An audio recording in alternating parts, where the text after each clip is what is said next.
think we could wrap it up. Yeah. I want to kiss you. Do you? I wanted to end it on that.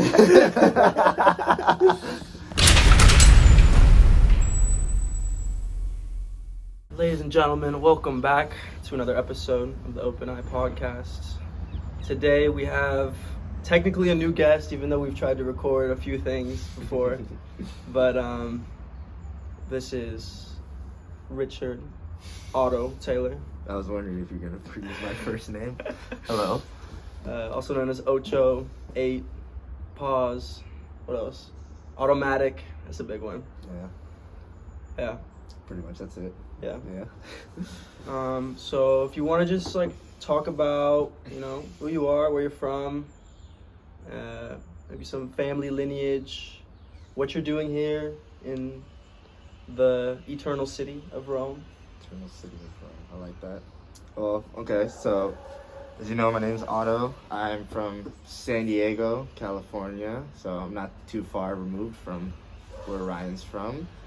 I was born in San Diego around 1998, and I only lived there for my first 2 years of birth, and then after that we moved to the Napa Valley area, a small town called Sonoma, which is where I spent a majority of my childhood till I was about 10 or 11. Then we moved back to San Diego, and that's where I've lived from then on now. So, I'm an athlete. I'm a basketball player. I've been playing basketball since I was about 4 years old. So basketball has pretty much been a part of a big majority of my life, and it's kind of just been my total identity for a long time, and I'm still working my way to separate my athletic identity from my personal identity. I don't know if you can tell, but I am biracial. I am African American and Caucasian. My dad is black and my mom is white. So it's pretty. Growing up as a biracial child has always been fun and mentally exhausting.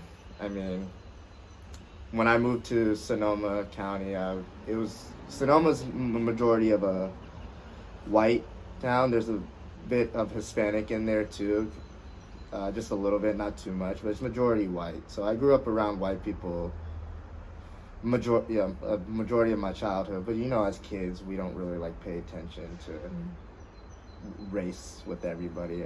Most of my friends, I look back on it, most of my friends were white. Actually, all my friends were white in Sonoma. So, till I moved back to San Diego, white people were just mostly who I connected with more and related to more. So, and then I didn't really get in touch with my black side of the family. I knew my uncle, my dad's little brother, and my grandmother, but I wasn't really too connected because they lived all over the place. My uncle lived in San Diego for a while, then they moved to Kentucky, so I wasn't really too near them because I grew up in Northern California. So mostly talk about today is just the whole thing behind being a mixed child. I noticed as the modern era goes, mixed race kids are becoming more predominant nowadays, the intermixing of interracial couples. So, and it's kind of hard sometimes being a mixed race child. It wears on you mentally because you are battling between the identities of one race and another. Mm-hmm. And so, if you look at most, I would say black and white children are usually sometimes have single parents, sometimes they don't. It really depends. I had both parents in my life, and I'm grateful for that. But even though I grew up in a mostly white town and it wasn't really connected that much with my black side of the family, I was barely in touch with my white side. I didn't know my mom's parents. I didn't know my mom's cousins at all growing up. I knew my grandmother, my dad's mom, and my uncle more than I knew anybody on my mom's side of the family, because my mom's side of the family is very, say it's kind of chaotic. I would say, I put into terms. Can be like that. Yeah, but like I said, growing up, you're not really dealing with the whole racial identity issue, because you're just a kid. You make friends with whoever, white people, Hispanics, Asians, anybody. You don't really care. I didn't understand the complications with my racial identity until I moved back to San Diego and started being around more black people, because playing basketball has really been my way of connecting with black people, because growing up in a small white town, I don't grow up with the same circumstances, because I grew up very well off, I would say. Like me and my sister were spoiled. I can comfortably say that, like, without being like, but the spoiledness doesn't really affect me that much. Like, I'm grateful for growing up well off, but I didn't grow up with some circumstances as other people were. So I don't really connect with a lot of African Americans that much, because of my, like, the way I grew up. And so I've always struggled probably relating to my being black, then of course being white, since I grew up mostly around white people, so it was harder for me to make friends. So because of that, that's made me turn into a very introverted, desocialized individual. And I'm not really comfortable around a lot of people that much until I find certain things that I can connect with them on. And for me, with black people, that's always been through sports. Yeah. So, like, when I meet people nowadays, like, I can differentiate relationships on what I connect with people with. Like, I meet you guys out here in Rome. We're all here for sports, but I made the friendships just outside of sports, because I'm not just hanging out with basketball guys. I hang out with soccer guys. Calcio, yeah, see. And then, volleyball players, all that. We don't really have a lot of sports here. Just those three mostly, right? Yeah. Tennis, I guess. But yeah, I think the whole psychological aspect of it can be very damaging, because when you're struggling between your two, like, cultures, I mean, I wouldn't really say, I'm not going to say that, but when you're struggling between the white culture and the black culture, you're trying to figure out your place within that, like, and when you're not able to make connections with more black people than white people, you start to try to make yourself fit in and make yourself a different person than who you actually are, in order to fit in with the race you're less connected with. And that might not be for everybody, but that was, personally for me, that was very big. I mean, I always grew up, like, when I got to high school, I was surrounded by people. I had mostly white friends in high school, and I hung out with black people too, but I would always get the comments, like, because of the way I act and the way I talk. We had the thing about what it means to be, like, a black person, that like society tries to create for black people what it means to be black, and, like, with the way you act or the way you grew up or the way you talk. It's like, so for me, I act white. Because that's how I grew up. I'm mostly around white people. That's how I just adapted to being around them, and that's how I adapted to grow up as a person. So, but I struggle with that, because, like, I would have friends or people tell me, because of the way I act, that I'm not really black, even though my dad's black, my cousins, my aunties, my grandmother, they're all black. I've been around them a lot more than my mom's side of the family.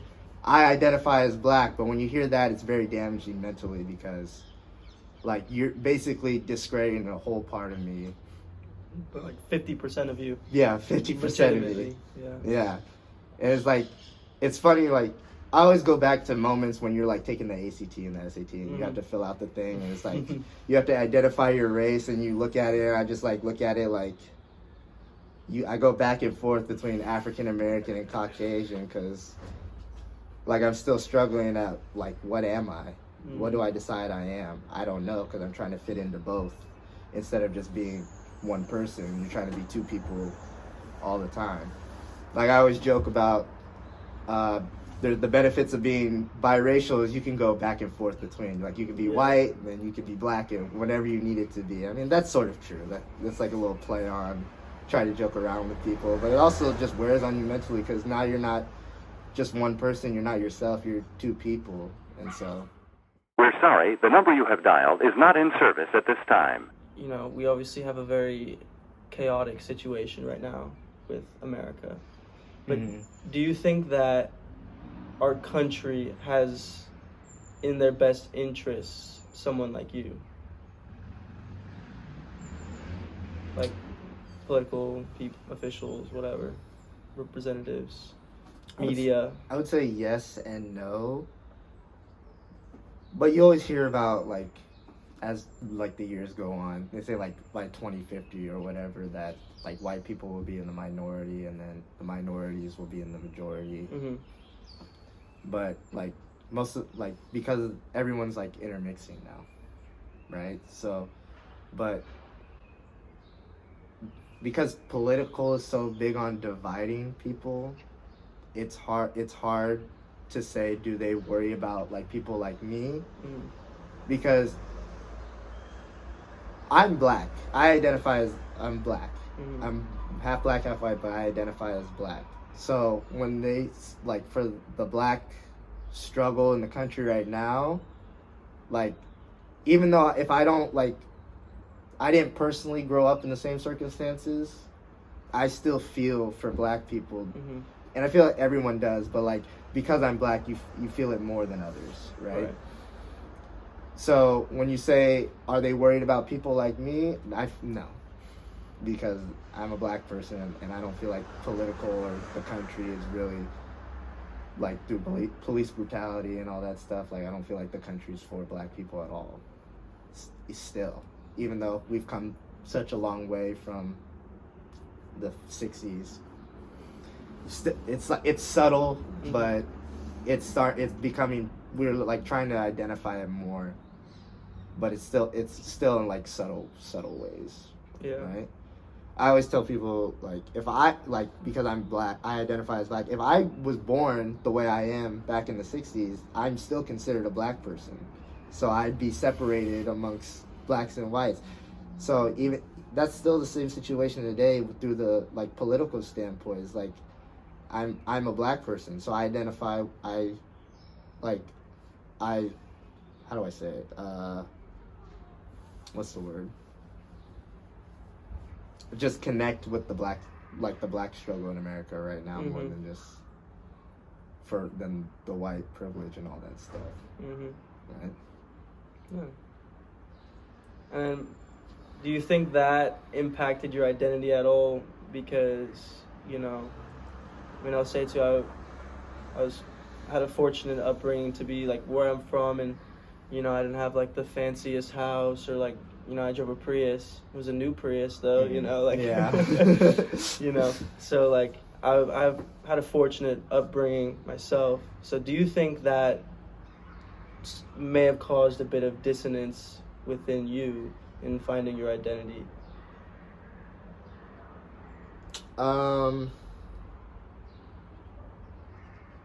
A little bit. Like I said, I grew up spoiled. Like my mom made a lot of money when I was in my childhood. Like we went on trips to skiing trips. We did skiing trips. We go to Disney World all the time. So, but I mean, my mom is very into black culture more than she is her own family. Mhm. Like she's like right now, like she's so like hell bent on my dad's side of the family, then she's more in touch with my dad's side of the family than her own family. Like she barely talks to her own family.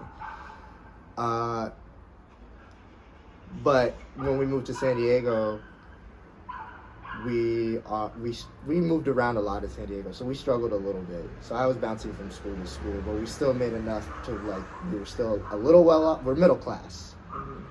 We went from like upper middle class to just lower middle class, just a little bit, Mhm. right? But we're still well off enough. Like I have like my own condo, I have property. But I'm not a very political person. Like I try to stay away from politics when I talk to people, right? But you can't help but like see it all the time. Twitter and everything, the internet. So you can't help but have an opinion. Like my family votes Democrat. I mean, when I vote, my mom votes for me, so we vote Democrat. But I just try to stay away from it. But I mean, I don't know. It's just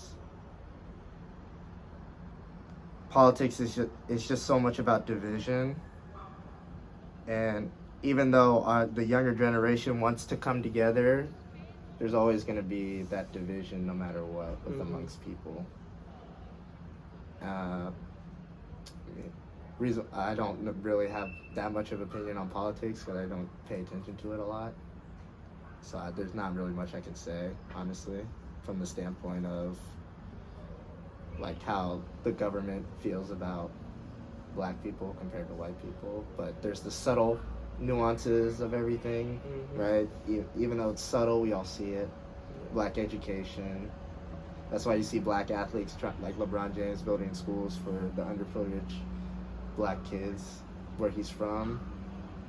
I wish black athletes would do more stuff like that. He's the only one really doing it, but there's more people out there trying to do it. But so that's always nice and stuff. But that's one random act of kindness. We need more of that going around, and you don't really see that much of it going around. Yeah.